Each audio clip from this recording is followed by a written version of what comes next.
My name is Steve Murphy, and this is the Insider Exclusive. Each week we bring you the real stories behind the headlines, and today we have a story about what the real criminal justice system in America is like. We're going to be talking about the Kerry Max Cook story. Stay tuned. You're going to love it. There's no question there are innocent people on Texas's death row. It doesn't matter if it's a blue state or a red state. Right. There are innocent people on death row around the country.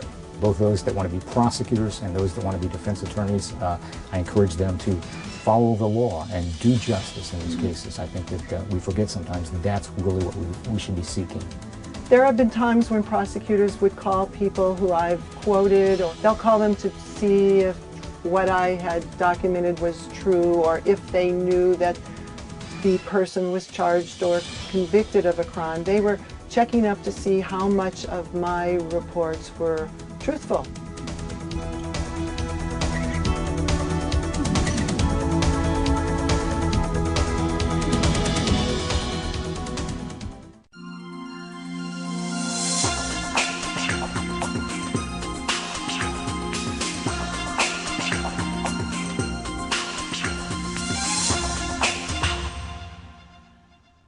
My first guest on this show is a remarkable lawyer from Houston, Texas, Paul Nent. Good to see you, Welcome Steve. to the show. Thank you, Steve. He's with the law firm of Foreman, DeGarris, and Nugent. Is that correct? Foreman, DeGarris, and Nugent. That's right, Steve. And what is your website, by the way? It's ForemanDeGarrisandNugent.com. Okay. And you have a telephone number down there? Yes, 713-655-9000. Yeah. When anybody says to me they don't like lawyers, I automatically think of all the good lawyers like you that spend so many countless hours trying to help people who have been wrongfully convicted. And one of those persons that you had a big case was Kerry Max Cook, right? Yeah, Kerry spent 20 years on death row and then was exonerated by DNA. And how is Kerry getting along these days? You know, it's a tough adjustment. Mm-hmm. You know, Kerry's my age, Steve. He's 50 years old and spent 21 years of his life in prison, 20 of that on death row. But he's adjusting. It's tough, but he's written a book, and there's a new book out. It's called Chasing Justice, right? Yeah, and it was very, I think, therapeutic for Kerry because death row is a horrible place. It's a really horrible place if you're innocent, like Kerry was. Sure. And I think the book has helped Kerry get some of those feelings out. How does a system that we have, which is pretty good, probably the best system in the world, right, in terms of justice? I believe so. How does a system how does this happen in a system like ours? The thing to keep in mind, Steve, it's an industry. It's the criminal justice industry, and the industry is imperfect. It really is. Mistakes are made. And the death penalty is a government program. Mistakes are made in the administration of the death penalty, and in Kerry's case there were huge mistakes, prosecutorial misconduct, and an innocent person was convicted. And we just have to keep in mind, in America, if we want to have the death penalty, we need to be honest and say it's an imperfect system. Innocent people will, to some degree, be convicted. We all read in the newspapers of wrongfully convicted people. I think Barry Scheck's now, his Innocence Project's gotten like 190 people off out of prison. Not all on death row, but out of prison. Some states provide compensation. You know, let's face it, you're locked up for 20 years, you've had everything taken away from you. What about the state of Texas? Well, in Kerry's case, he's not going to get compensation. The district attorneys that committed the misconduct are never going to admit that they were wrong. So they have to admit it for him to get compensation? Essentially, that's correct. What about the DNA evidence that points the finger without question at somebody else? Well, in Kerry's case, the DNA clearly identifies the person who should be the prime suspect, but the law enforcement authorities in Texas will not go after the person who left the DNA at the crime scene because they would be admitting they made a mistake, and they don't have the courage to admit they made a mistake. Well, this has got to be rectified some way. How do you see this rectified? I understand that his story may be made into a movie, right? Yeah, there's a lot of interest in the story, and the thing to remember is Texas leads the United States in putting people on death row. Texas is the epicenter of the death penalty in this country, and the politicians, and district attorneys are politicians. We have to remember that. They are politicians first, attorneys second. It takes a very courageous politician to admit that they've almost executed an innocent man, and unfortunately we don't have that kind of courage. Have you appealed to the governor, Rick Perry? Our governor, unfortunately, is very pro-death penalty, Mm-hmm. and he's not going to admit that Kerry Max Cook was innocent. He wouldn't. Even in if my the opinion. evidence undeniably, categorically shows that it was somebody else. Well, the problem, Steve, is for the state of Texas to admit they almost executed an innocent man, Kerry Max Cook. It would put the death penalty in Texas in jeopardy, and there's very strong support among the politicians for the death penalty in Texas, and they will not admit they made a mistake. You mean like in the case of Illinois, George Ryan, the former governor, commuted everybody's sentence on death row because there were 17 examples, I think, of people who had been wrongfully convicted and then exonerated. In other words, there could be more innocent people sitting on death row. Sure, there's no question there are innocent people on Texas's death row. It doesn't matter if it's a blue state or a red state. Right. There are innocent people on death row around the country. You did this case on a pro bono basis, right? That's correct. In other words, you weren't paid to do this, were you? I tried it twice. Each trial was about 2 months. Took it up to the United States Supreme Court. At the end, we did receive some compensation, but the first 6 years were pro bono, and you know, I was honored to have the chance to try to save someone's life, and I was convinced Kerry Max Cook was innocent, and I was honored that he placed his life in my hands and trusted me. How do you... There's not a lot of lawyers that would have done what you have done, right? Well, you know, I've been against the death penalty since I was a kid. And you're a fellow Texan, right? That's right, and I believe we have better alternatives, but I'm very committed to representing innocent people, and I can't think of a worse thing than executing an innocent man. So Right. we worked hard to exonerate Kerry. We're going to talk a little bit more about that in the next few moments, but I want to bring up our next guest who worked with you, Scott Howe. So stick around. We're going to have you back in a minute. All right. And thanks for sharing. Thank you, Steve.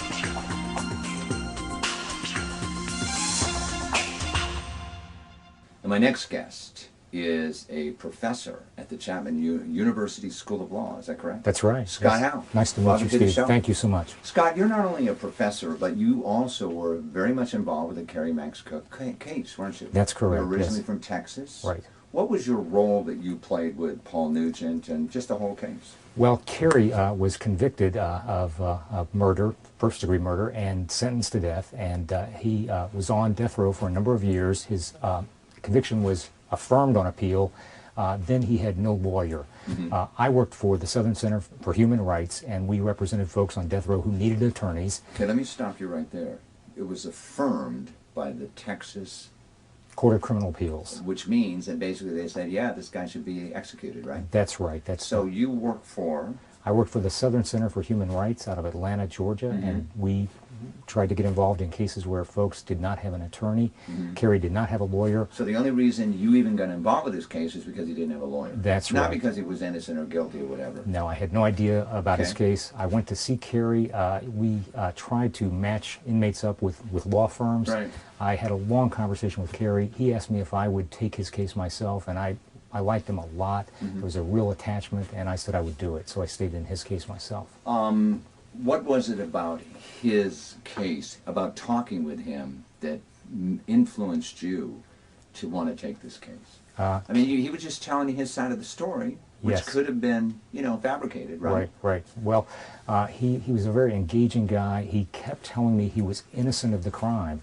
And of course, that's something that folks in trouble often say to you when you're Sure. a defense lawyer. I But didn't do it. I didn't do it, but Yeah. I really sensed there was something different about this case. And when I started investigating it a little bit, I came to the conclusion that there were problems. One of the big problems was prosecutorial misconduct, right? It was very clear to me there was some For our problems. viewers, when we say prosecutorial misconduct, what we're talking about is the prosecutor illegally did things, right? That's right. He broke the law. That's right. What exactly did the prosecutor do? Well, it was a combination of things. It was the failure to disclose evidence to the defense that the law requires be disclosed, and it was also really the manufacturing of evidence that was not real. That is, specifically, like what? well, there was a witness who had been in the jail that Kerry was incarcerated in, who was a snitch, who claimed to have heard Kerry confess. It later turned out that person recanted and said it was all a lie. He was in jail himself on a murder charge. So that person was like a primary witness. Absolutely. Against Kerry. Absolutely. Which helped convict him. Yes, sir. That's right. And he was in each trial? Well, he testified in the first trial. Right. He recanted after the first trial, and he did not testify in the second trial. Anything happened to him after he said he lied? Well, he... I like to use these words rather than recanted. He lied, right? He lied. Okay, He what lied. other things did this prosecutor do? And by the way, what is the name of that prosecutor? He's now a judge, isn't he? Well, the original prosecutor was a guy named Michael Thompson, who committed suicide a few weeks after Kerry's trial. And That's why right. did he commit suicide? That I can't say why, Okay. but he certainly in this case had done things that were inappropriate. Absolutely, kidding. Absolutely. And then the next one was a gentleman by the name of Jack. Jack Skeen was the subsequent Well, I understand now prosecutor. as a judge down That's in right. Tyler, Texas, right? That's right. And who committed the most illegal acts here?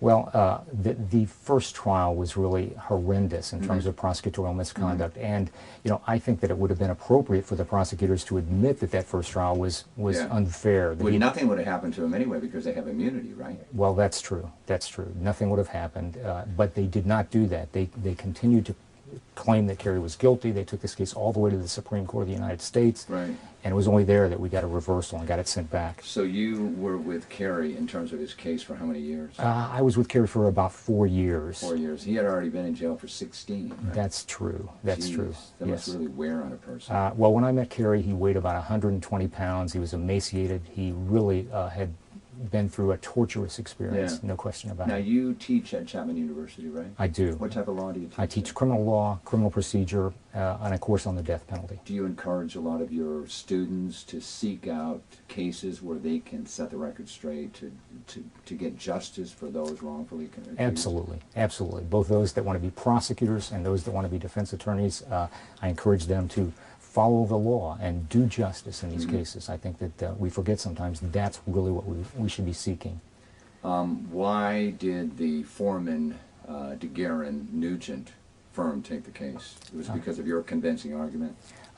It was really because they are great people, and Paul Right. Nugent is a tremendous lawyer and has a commitment to justice. We're going to have you back on a panel. I'm going to have Paul and you talking more specifically about this case, but I'm going to introduce our next guest, who's a criminologist, and I want to thank you for Thanks so much. being on the show. Thank you, and Steve. stick around because we're going to have you back again. Thank you very much. We're going to talk about...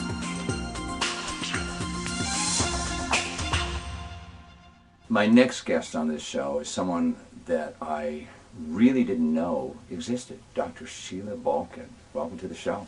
How do you do? And when I say I really didn't know she existed, I'm really talking about her profession, which is you're defined as a criminologist, right? That's right. And you have a PhD in I have a PhD in criminology, criminology. sociology and criminology. And we've had long discussions about how you generally, let's say, help defendants who are accused of a crime, lessen their time that they're going to be incarcerated, and try to make a fit, let's say, a punishment that is more suiting, let's say, to their circumstances. Wouldn't you say that is true?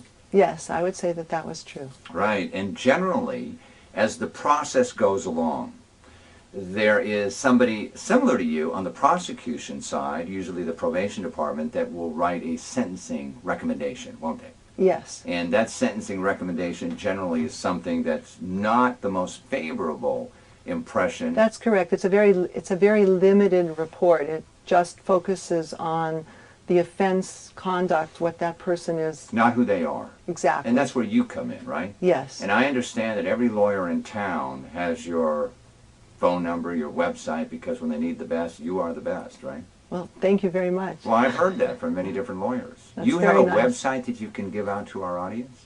My website is drbalkan.com, www.drbalkan.com. And when we were talking before, we were talking about the system. The system likes to put people away, basically. You get convicted, put them away forever, throw away the key. You do some miraculous things, and you do that because in a system where you actually meet with the client first, don't you?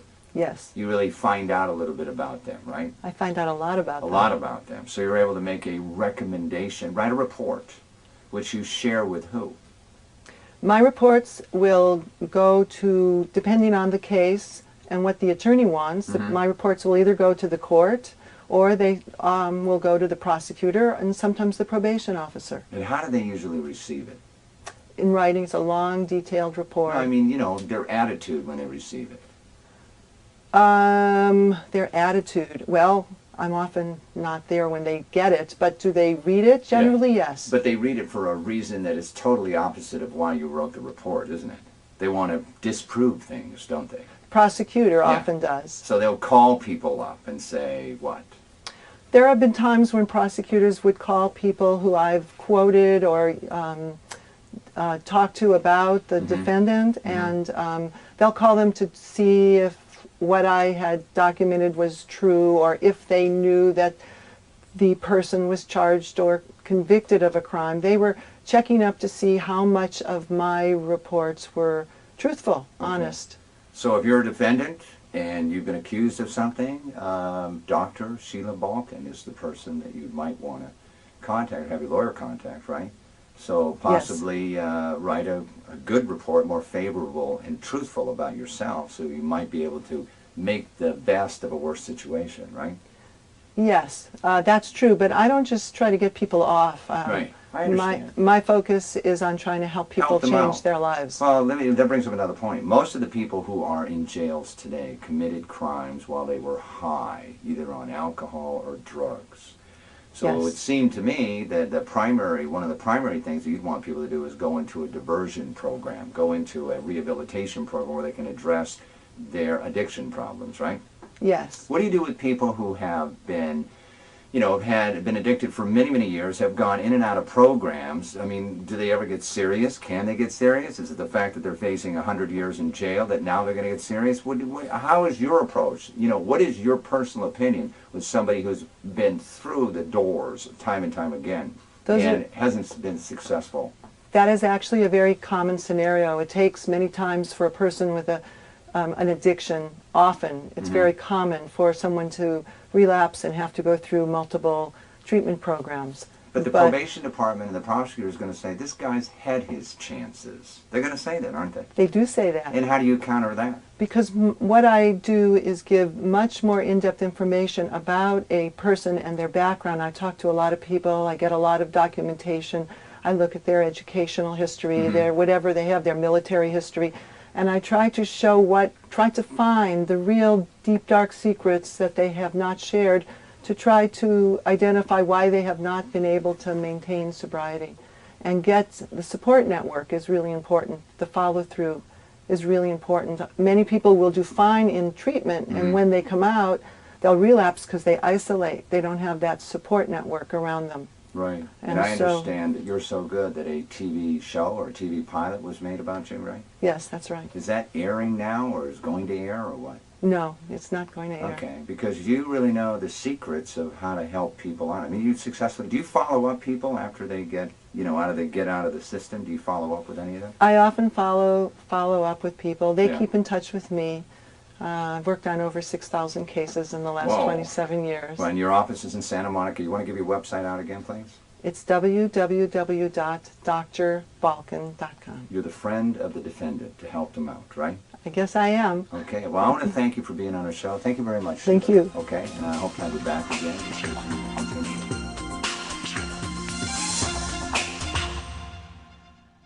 I want to welcome back my guests on this show, Paul Nugent and Scott Howe. We're going to talk mainly about the Kerry Max Cook case, because this show is all about the criminal justice system in America today, which is, let's get this straight, it's a good system. There are some screw-ups, aren't there? Absolutely. We have an opportunity to right wrongs, as both of you did. And I understand that you initially had the first contact with Kerry, is that right? That's right. I met Kerry back in February of 1988. His conviction had been and death sentence had been affirmed by the Texas Court of Criminal Appeals. He had no attorney. He was on death row. He hadn't talked to an attorney in a long, long time. Mm-hmm.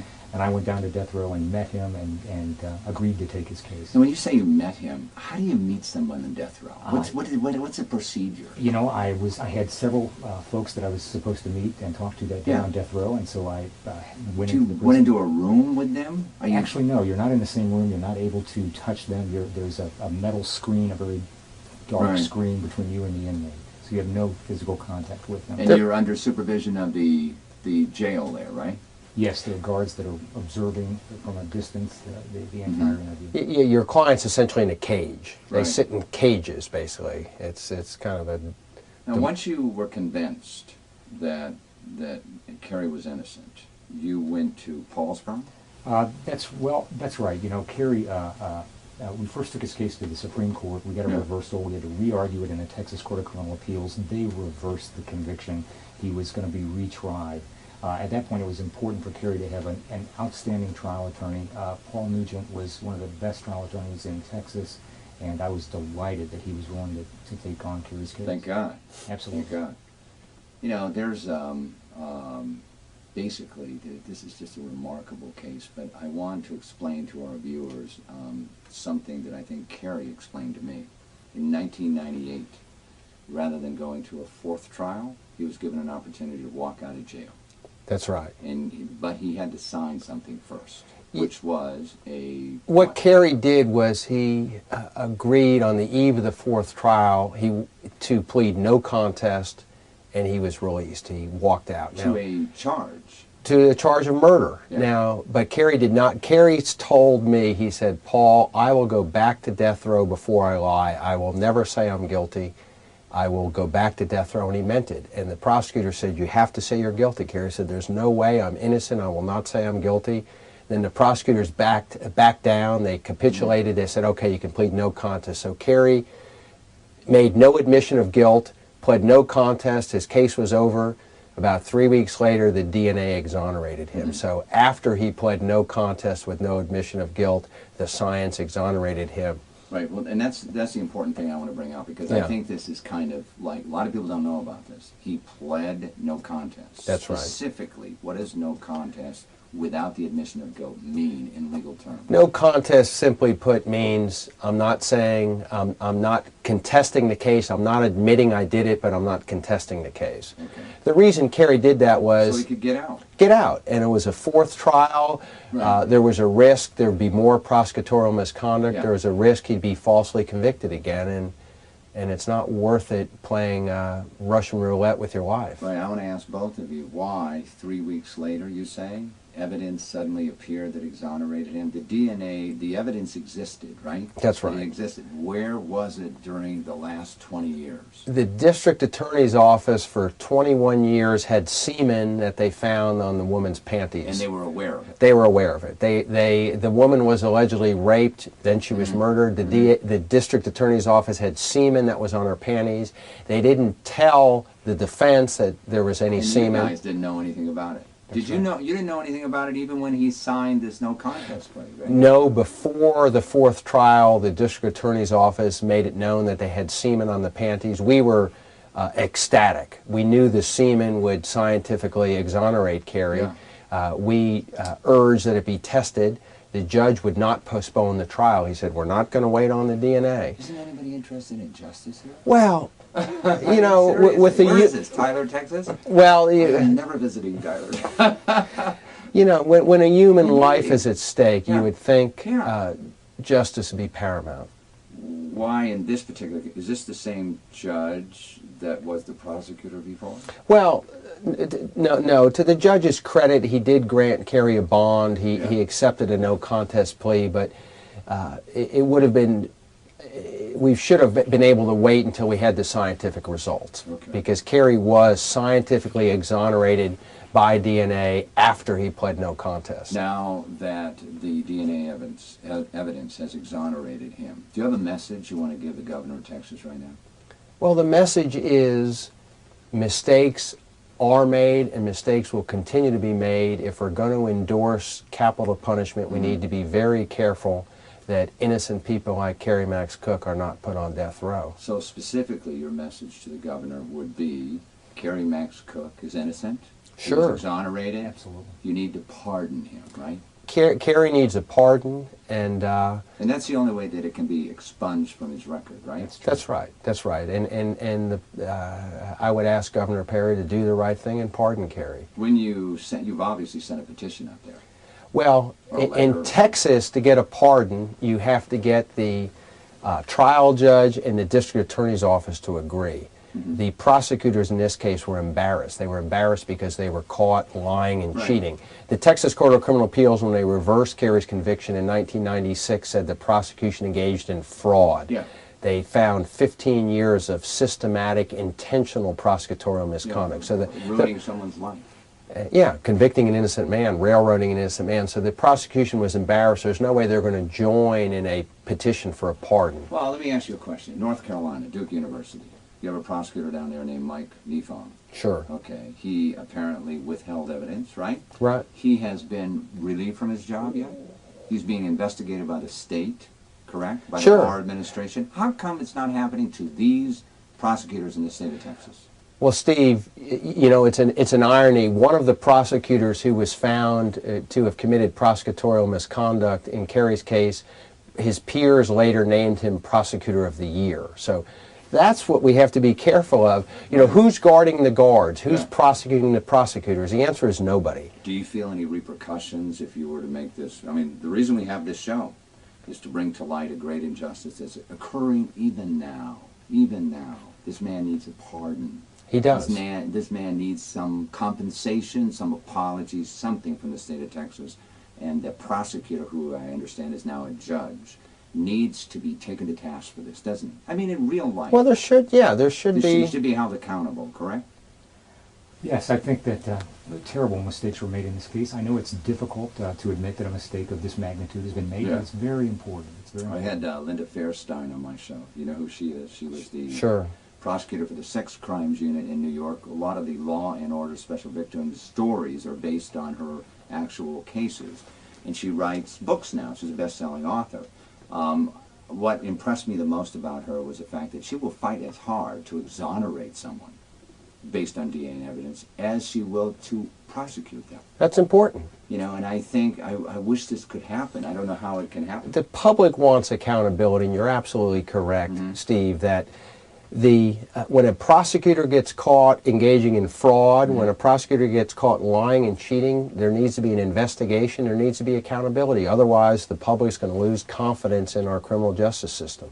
Well, I want to thank both of you Thank for you coming very here much. today, for sharing Kerry's story, for the fine work that you've been doing. It's been an honor to have you on the show, and keep coming back, and I'll be seeing you in Houston. Well, thank you, Steve. Thank you very much, Scott. It was a pleasure. Thank you very much, Paul. Thank you. It's our Glad pleasure. to get in trouble while you're telling me.